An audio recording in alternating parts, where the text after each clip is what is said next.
பிடித்தேன் வாழ்க்கை ஒளிமயமானதடி பொன்னை மணந்ததனால் சபையில்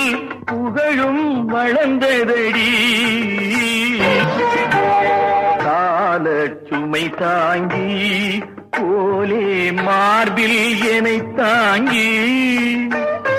வீழும் கண்ணீர் துடைப்பாய் அதிலென் விம்மல் தனியுமடி ஆலம் விழுதுகள் போல் உறவு ஆயிரம் வந்து மெல்ல ஆலம் விழுதுகள் போல் உறவு ஆயிரம் வந்து மெல்ல வேறென நீ இருந்தாய் அதில் நான் வீழ்ந்து விடாதிருந்தேன்